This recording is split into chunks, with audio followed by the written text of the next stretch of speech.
So if any country offered you ease, comforts, and access, would you still like choose Nigeria out of patriotism, or jerkba or more jerkba? No. I said it earlier to Nigerians that if I have the opportunity, it's more or less like to the Nigerians. Like once again, I'm pledging that with my full Chest, chest, I'm going to bounce. I'm going to bounce.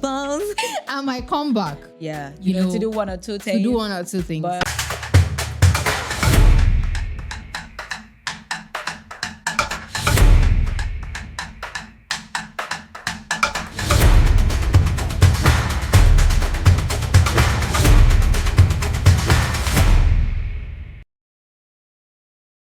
so they say Nigerians can survive anywhere.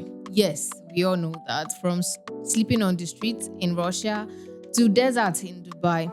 But then, as much as we say this is resilient, the truth of the matter is we are only wearing poverty, sufferhead, hardship as a badge in Nigeria. From our parents telling us, oh, when I was your age, I walked 10 kilometers to school, and to the government weaponizing poverty and using it as a means to control Nigerians. This brought us to the big question: who institutionalized Sufferhead?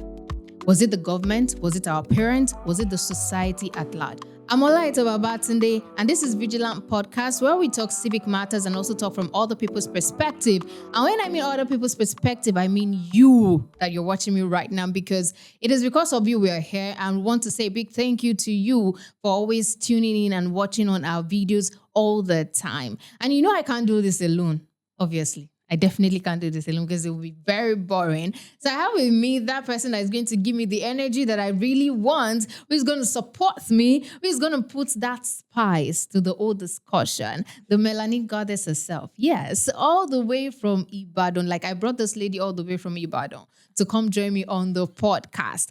Olaitan Adebayo, how are you doing? I'm fine, I'm very well. How are you doing? When you talked about the spice, okay, mine was like, okay. I bring the spice, I bring the sauce, I bring everything. So how you doing? Yeah, I'm okay. And sincerely, I want to say a big thank you for always joining me on the show. Okay. Although I know it's actually very expensive bringing you from Ibadan, but it's okay. Yeah, I'll manage.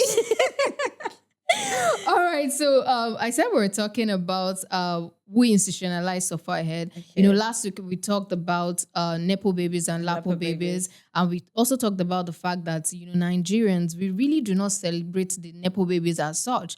But today now, we are now talking about Sufferhead.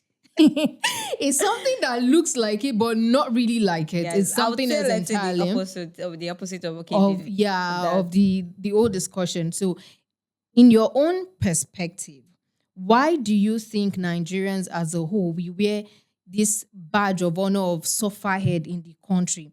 Is it just the fact that there's this resilience, or it is a learned helplessness? And when I mean learned helplessness, is in the sense that, okay, while growing up, we're told that, okay, this is how it is. You have to adapt to things and all that. And so Nigerians, we just say that, in Nigeria, we adapt to things. So like, why do you think in Nigeria we wear that as a badge of honor? Okay, so first I would say it's a system we already met on ground. It's something that our parents usually do. And there's this thing is when you're talking about your problems to somebody, the next is your own better. Have you seen my own? Like, I'm always like, okay, take your award. Take the award. Is it like, just take it? Like, we take it so hard, like, okay, fine, I want your problem. My problem is bigger than yours. I won't say anything caused it. I won't say, but I would say it's a system that has been created on ground. There's not like a particular person that said, oh, this is it should be okay. It's somebody like, so it's more or less like we met the system on ground and we are following in that path. And instead of us to say, okay, well, I don't want to go through this path, like we still embrace it. Because just come online now, somebody is saying something, then under the tweet, you be like, you even had yours like, easy. I had mine rough. Like, I don't want to hear about you. I just came to rant about my own stuff and all of that. You don't have to bring your own problem to it and say, okay, like, no, it's such a wrong. But then, okay, fine. Do you think hardship has become part of Nigerian identity? Because does it shape our sense of pride also? Because okay, I said earlier that okay, when another person talk about their own also, another person wants, there is Yeah. this pride in it, and there's this fact. Okay, I'm hustling better than you. Do you think we've already like branded this whole thing? Okay, so I think for me, let's just be factual Sure, here. go back to that. Okay, so in Nigeria, when they talk about their story, when someone is telling you their story, if they did not start with, I started with 0 naira. It will motivate you now. I started with 100 naira, and look at me now. I'm making millions. I'm making millions. Billions. And when they don't tell you that, okay, see, in the past, when I had nothing, my parents, I didn't even have shoes to wear to school. Sometimes I trek kilometers just to get to school. That story does not resonate with you. It doesn't hit you It hard. does not hit you hard. But when they start with 10 years ago, I started with 100 naira. They will not start with that sushi music. You want to hear their story. Yeah. And then it just makes us feel like, okay, this person is resilient. If this person can do this, I can do that. But the truth of the matter is, I feel like it's, like you said, that it's something that we met. And I feel like we need to get to a point where we just break free from that and understand that I don't have to suffer before I make it. Yes. Although we say that luck is, opportunity meeting preparation. But the truth of the matter is we need to accept the fact that some people have it easy. And that's just it. Some people just Some have people it soft just have it soft. Some people do not even stress as such. Yeah, And then and you just see them enjoying life and all that. And you are there, you're suffering. No, I would say suffering. Like, You're hustling. you have some people like, guy, hustle for me. Now you take down. You're like, Okay. I just met the person. I introduced and it just felt myself. and it just felt, okay, you know what, let me just help you with this. And- And then you're like, me, I've met people now. What's going on? Like, it's always... I've met people. So what's I happening? guess that's why most people want to talk about their struggles more. And I think the fact that when you talk about I didn't have it easy in the past and all of that, people want to hear your story. People want to like, this person can, like you said, this person can do it. And just imagine that person sells a book. I would want to. People want to buy because you want okay. buy. How did it think about it? Yes, my own situation is like this it's situation. like this. It'd be like, Okay, so if I partition it like this, I think mine to work you like understand. that. So I guess people want to buy that book, and some people are actually using this means to say, okay, fine, let me say the situation now. When people go to For Big Brother Niger, the only thing that some people come with the idea of, I come from a poor background to sell their story. And one thing about, like you said, Sufferhead don't master he suffered. We need to help him. We need to do this and all of that. You will not get any money for your account. You'll be using your data and everything. I know it's about you supporting like somebody. I'm not against it. It's your problem. It's your own. You're a fan. But the thing is, most of them just come to like set this script. It's always say, okay, fine, let me use this strategy. And if it's not working that way, some people have lineups of it. So I feel that some people are using this, Sufferhead as a means to make money. Yeah, I think when I was in school, we did advertising and public relations. And one of the things that they would tell you when you're advertising is that you must be able to persuade the people. Yeah, that's all about advertising. One way you can persuade them is through empathy. Like, selling a story. That's why you will see someone on the road telling you that I have not eaten for the past 3 days, blah, blah, blah, blah, blah. And then you still feel, he's suffering. From that money that you don't have, you will still give. And now, because that is the story they sold to you. Okay, let's begin to these politicians. When they want to we want to campaign. You will see a politician like selling pepe.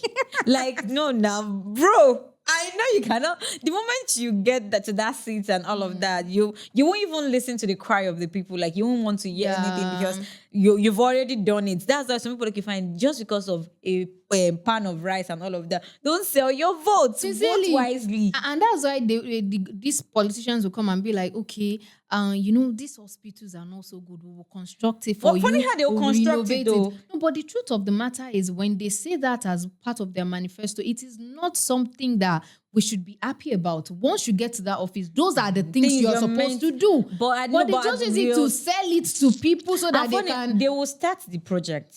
And they will be like, if you want us to continue, like Yeah, vote for us. for us so that we can continue. So now moving away from the government, we've talked a little bit about them. Let's talk about our parents. While growing up, I feel like parents, they probably didn't say it directly, but how they just make us believe like, see, life is hard. Get used to it. When life throws at you difficult things, just Embrace it. Embrace it. There's no need to say that, me, I don't want this, so I don't want it. So I want to ask you, do you think it is wisdom or they were just passing down trauma? I would say it's trauma. Because one thing I would say, okay, my mom, anytime I might complain about something, I think when I was young, like, oh, they manage, like you can't manage. I'll be like, and one thing about me, I'm soft. Okay. I love soft like, soft like agege bread today on, So I love soft like, so like, mommy, they said we should buy this particular book. And then my mom be like, you cannot even manage. You cannot do this. When I was your age, I was thinking, okay, fine, I understand it. You went through all of that. But must you pass it to me? Must I have that kind of thing that you had? Like, I went to a boarding school and I think I didn't. Some people actually went to a boarding school and they were traumatized, but I wasn't traumatized because I would say my mom built me strong because she went to a boarding school and she'd be like, but when I was in boarding school, my seniors would do this. So that thing is already like in me. So anytime, you feel like even if they punish so you, when I went there, I was like, oh, say no more thing. Just seniors are meant to like punish. So I feel that it's a trauma. It's not wisdom. Yeah. So far, it's not wisdom. Sincerely, it's not talking wisdom. about trauma, I was saying it recently that majority of people in Nigeria, especially, they walk with trauma. Like you don't know, but you're traumatized. Yeah. And there it's was only when you're faced with that situation that you know that, okay, I was saying it during CDS in the past and I was like, I feel like there's need to normalize therapy. And they were all laughing. Like saying that talking about therapy is something sophisticated and all that. Therapy is for the rich people. Like, and then, I was trying to say that a lot of us are traumatized in this country. Yeah. And then you're like making it look as though going for therapy is a bad thing.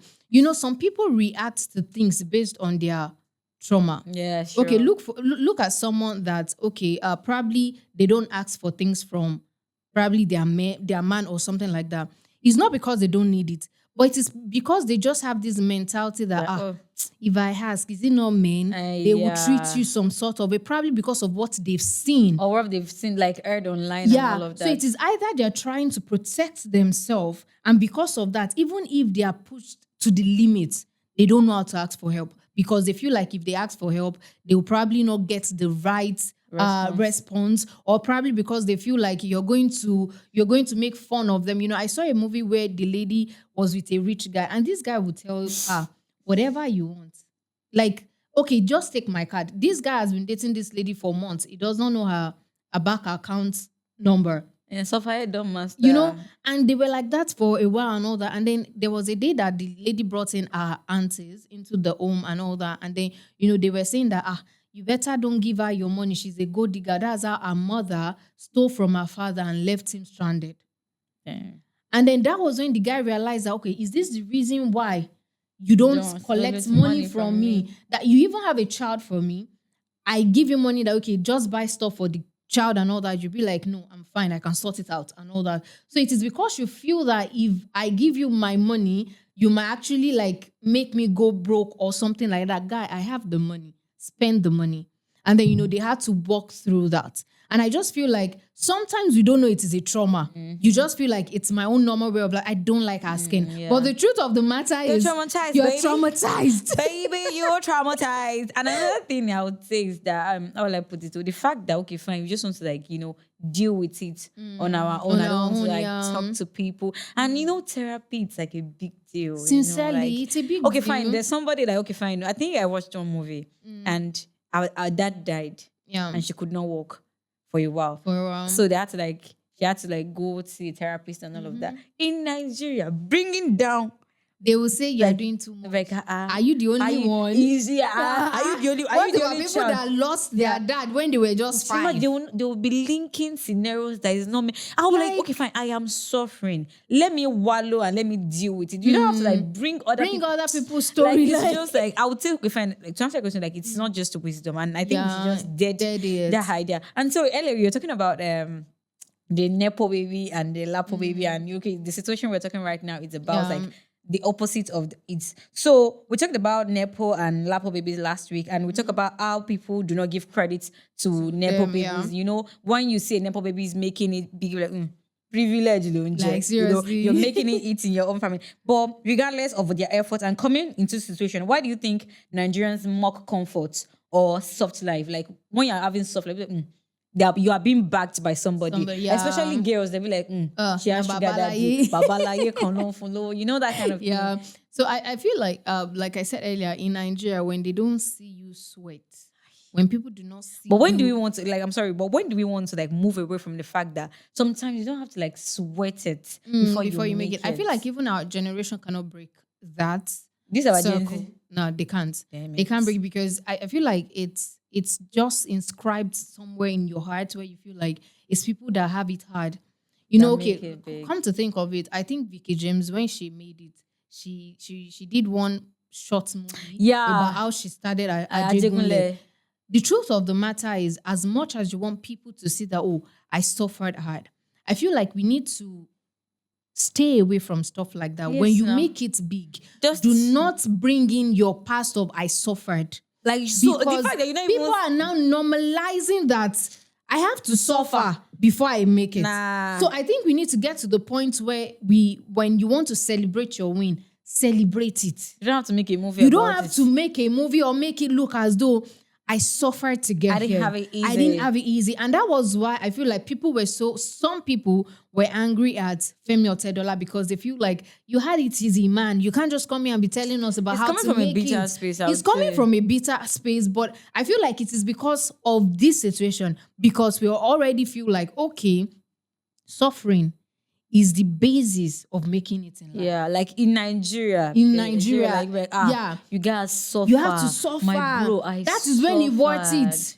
So real success to us in Nigeria starts from suffering. And the thing is like, okay, fine, you have to suffer. You know, what stories do you want to tell your kids? My mom be like, if you are doing like this, how do you want I don't want to tell them anything. You know, there was like, a time, this might not really relate so well, that my mom was telling me that, hey, if you don't do this, Shebi, you are going to your husband's house and all that. You know, it just got to a point that I told her that, so if this is how it has to be in a husband's house, I'm not getting married. And that's just it. You know, when she's like, okay, you have to work, you have to do this, you have to... Mommy, if this is how it will be, because I don't want... I want to get married, fine. But then I don't want to have to go through stress too.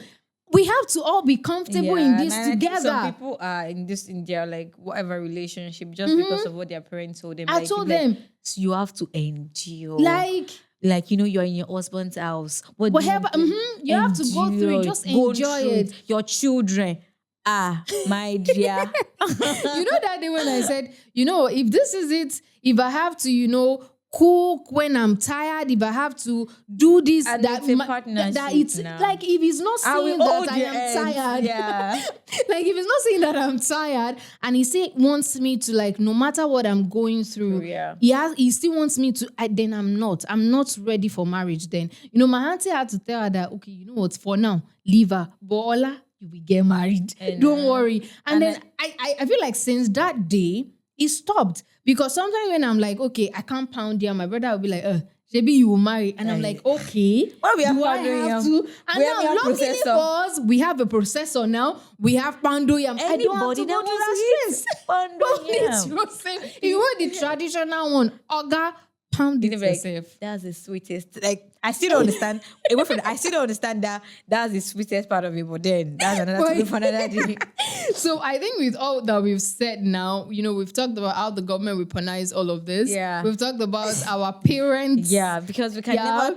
Our parents are mainly the spice. Talking situation. about the Vicky James owner, I would categorize it as talking from the society, because well, she's part of the society, and then we saw that and all that. What do you now think institutionalized Sufferhead?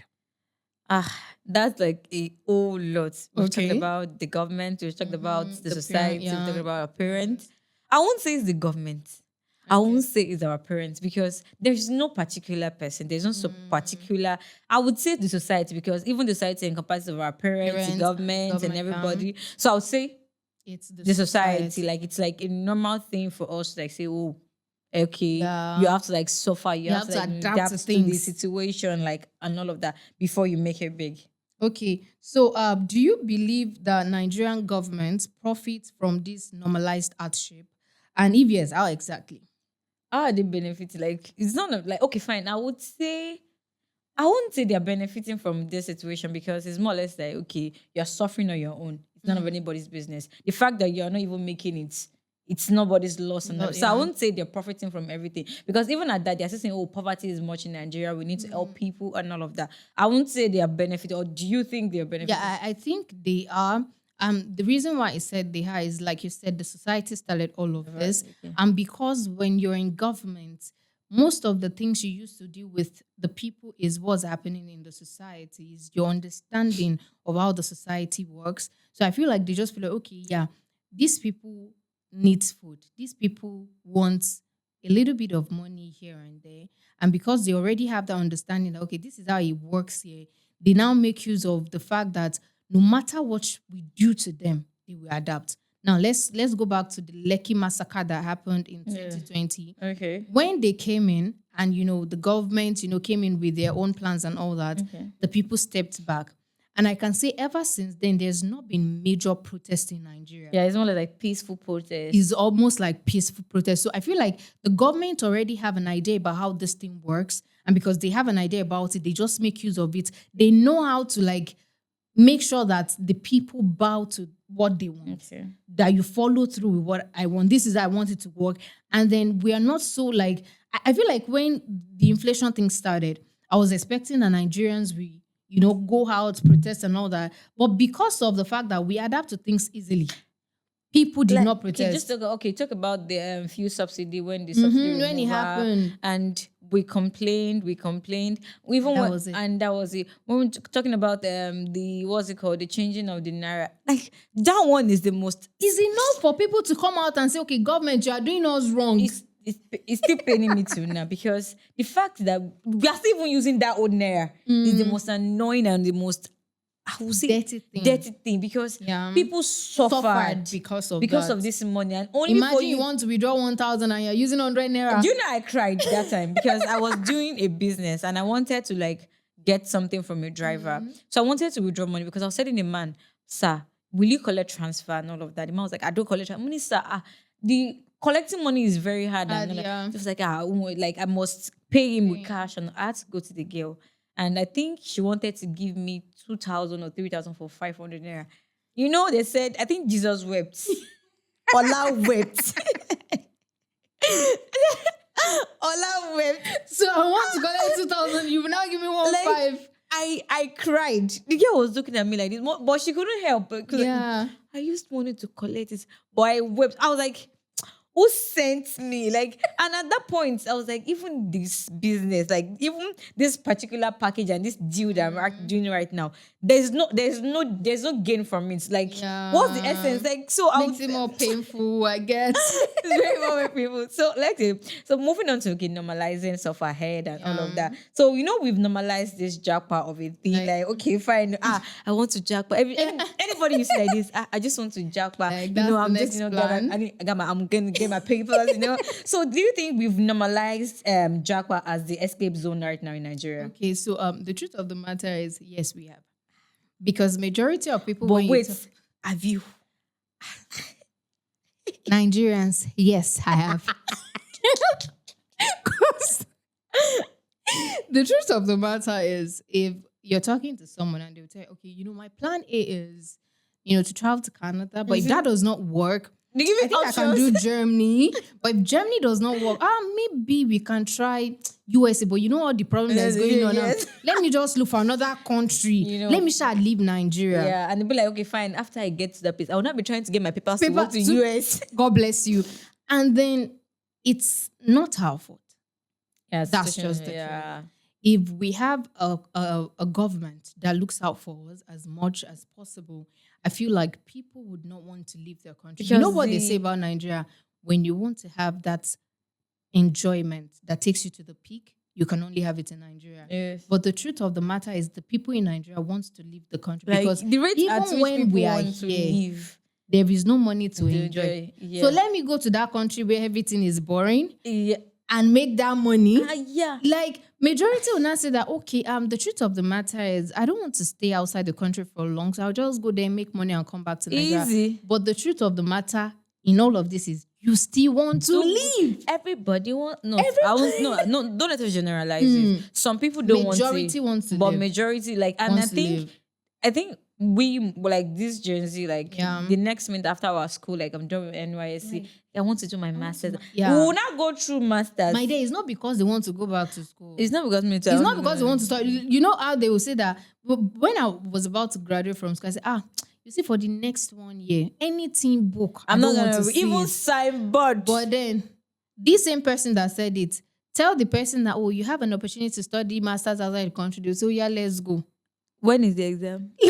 Can I do it now? Like they will say, let's go. So I feel like it is our government that pushed us to this point where we feel like, okay, at this point, let me just leave. Yeah. If I can find comfort in another country, I would go. Even Ghana, people My dear, I'll go. If I can have free Wi-Fi, if I can have it's 24/7 light. away from the government, and I would think the way this Sufferhead has already like shaped our brain, because okay, I have somebody, he wanted to like, okay, I'll say he was trying to like pack his stuff, going abroad, and okay, I'm going, and then he packed lamp. He packed lamp, and I was like, okay, fine, why would you like do that? I was like, maybe there won't be light over there. And Uncle, stop it. Uncle, stop playing now. And I was like there won't be light. But so I would say, okay, fine. That thing, like the mentality of Nigeria and all of that is happening. And so everybody in Nigeria is traumatized. like, yeah, you see, that one is one kind of trauma on its own. Yeah. So I feel everybody just wants to like say, okay, let me just try new things out today. Let me see, okay, fine. If it will work out there. Yeah. It might not, it's not working here, it's not gelling here. Let me try another country. And because there are some jobs that most of them are even doing there. And that's when you now see that the jobs they are doing there is better than the job that Baka is doing there. Whatever works for you. And the moment they get there, you'll be like, you Nigerians, like, bro. You left like 2 months ago. Which one is you Nigerian? So I would say we've normalized it as our escape zone. Like we just want to leave Nigeria. Like some people like to the part of, okay, I want to leave Nigeria. Some people like, borrow money just to go. Yeah, you know, someone was telling me, still talking about this trauma thing and the fact that this your friend wanted to pack lamp. A friend was telling me that, okay, that she saw something online where this guy said that he was buying toothpaste, like subconsciously when he goes out, he's buying toothpaste. When he goes out, he's buying toothpaste. And then, he just checked one day and he had lots of toothpaste in his house. And then this was because while growing up, they didn't have enough toothpaste in the house. Hey. So his own, like whenever I see, so that the one at home will not finish and I will not have another one, he buys it. He needs a therapist. And then he has a lot of it. When he tells people like, I they always buy toothpaste, they be like, nah, normal thing now. He didn't necessarily buy, but the truth of the matter is that guy is traumatized. Yeah. That's just the truth. And then when he says, I'm seeing a therapist because of, they be like, oh God. Wait. Just like you telling me that I'm seeing a therapist. I'm like, okay, fine. Why are you seeing a therapist? I buy too much. I buy too much toothpaste. You can see that. For jail, Abi. Yeah, if you don't explain the details, the deeds for me, be like, if I go, be like, you're buying toothpaste. And because of that, you think you need to see a therapist. Money plenty now. You get that kind of thing now. But that's the difference between Nigerians and the white. I was seeing something where the lady she started seeing a therapist after she broke up with her ex-boyfriend. And it was because... So if I broke up my husband, that she can't see therapist. No, sincerely, she was like, okay. And then, the therapist was telling her that so that she would not continue with this pattern of making excuse for men, there was need to see a therapist. But then in Nigeria, you break up, you move on. And after breaking up, you'll be like, the next man will meet, we suffer for this. Yeah. In short, my sister, you are carrying trauma into that relationship. It's not really. And the fact that some people, the second day or the they're third already day, in another relationship. That one, another time for another day. So how do you think schools, parents, and even Nollywood, the movies we see, how do you think it reinforced this Sufferhead thing? It did though, because that movie part, I be like, they will not say, but I will be started from the village. Prince and the poor girl. Or Bonavina went to Lagos. Mama, I want to go to Lagos. Oh, yeah. Mama, I want to go to Lagos. They say, oh, Lagos, money there for Lagos. So Obi will carry his load to Go Lagos, to Lagos and and try to suffer. and suffer. They will steal his bag. They- If you, yeah, you have he will nothing. sleep. He will sleep under the bridge. He will try and so I think all these things, like all the government, our schools, majorly our movies and our schools, like and our parents, like they are the one that like made this They play the major role. play the major role in this situation, because our parents constantly remind us that, okay, you have to manage. If you don't manage, how do you want to teach your children? I don't want to bring my children with the mentality of, oh, you have to must suffer. you have to suffer. No, I don't want to do that. So I would say our parents, I would say our school, the movies we watch, yeah. like they really, really played like a huge part. Because I think I was talking to somebody and he was talking about this ritualism, about people making, and he said, you know that this thing started from Nollywood. I was like, Yeah, oh, no. sure. He was like, yes, it started. Okay, fine. Somebody won't have money today, and the person will meet an herbalist. They will make this juju and all of that. And next person, the person is rich, and they will be then they will definitely make use of human as sacrifice. There. So are we not like? Are we not? Yeah, learning from. We are learning from there. So I would say, okay, they really, really helped in, like, they played a major role in this situation. You know, when I was seeing this movie To Kill a Monkey, when Bro Efe met with Oboz, Oboz the boss, I was saying it like, in this life, when you want to help someone, please help people that when they make it in life, they will be doing legitimate thing. Yes. And that is because over time in Hollywood movies that I've seen, I know. when you help someone and then they come back, majority of them are now coming back as a cultist, as a ritualist, as someone doing illegal stuff, and then they are trying to bring you to do the same thing. Yeah, definitely. It's more or less like, so you're saying that we don't have people that are like You doing help. Yes. And then at the long run, by the time they will come back, they're doing some will be prostitution. Yeah, they'll not invite you. You know those girls that you be like, when I was in our village, then she was the one helping me, and okay, you now met the person, she's into prostitution. You guys, let's do it together. I'm like, hey, this is the job where they do. Where they do now. So I feel like Nollywood has created this kind of, because I just felt like it was just something that I said out of like, in this life, when you want to help someone, shall I help someone that when they make it in life, they're doing something legitimate. And why is it that people that are even doing something legitimate cannot help people? Why is it that is inside that movie?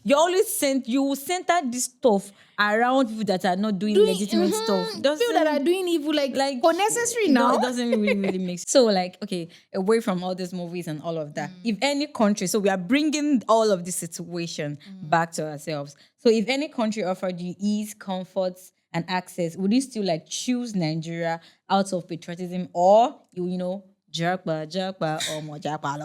No. I said it earlier to Nigerians that if I have the opportunity, it's more or less like to the Nigerians. Like, once again, I'm pledging that with my full chest, I'm going to bounce. I'm going to bounce. I might come back. Yeah, to do one or two things. But I'd like to leave. And the reason why I want to leave is because, at least for now, I need a change of environment. Change of scenery. Like, let me just even know how it feels. Let me go there and say, you this Nigerians. Let me also go there. Yeah, yes. And it's not as though we don't want to stay back. That's just the truth. Yeah. There's nobody that does not want the freedom we have in Nigeria, actually. Okay. There's nobody that does not want to enjoy the life, like, this life of partying, having money to spend and all that. But the thing is, for you to have comfort in Nigeria, you have to have money. Yes. I'm not saying in other country you don't have to have money, but there's this ease, there is this security that comes with it. And then in Nigeria, I feel like the exchange rates in one way or the other, and the fact that the depreciation in Naira, God, is another thing entirely. Stable, yes. Now, when I carry 1,000 Naira with me, in the past, when your uncle give you 1,000, when you were about, say, 10, 15 years, now money.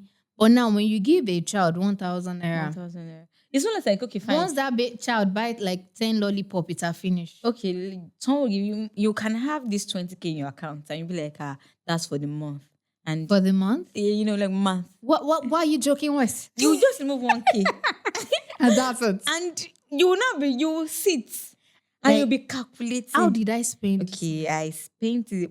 And I think that's made us think, okay, fine. Even to you're buying the necessary things. You're not buying something that you just, You're out of just okay, splurging on or impulse something, buying and yeah. all of that. You're buying things you need. You need to eat, right? You're Yeah. buying food. You need to subscribe to like your phone Your because phone, yeah. that is how you get business. Like, if you like things are getting harder, you're making the tariff for data Data- expensive, for calling. You see that Like, one. guy. You see that one. Even the data, you now be thinking, I did this Báwo plan. ṣe lò ó tán? I did this plan last week. It was still there. So I would say most people just want to like, let me try another country. Let me see if it will work out that way. It might not be easy because to adjust to another environment, I would say another regulated environment. Because I know we are not regulated yet. That like nah.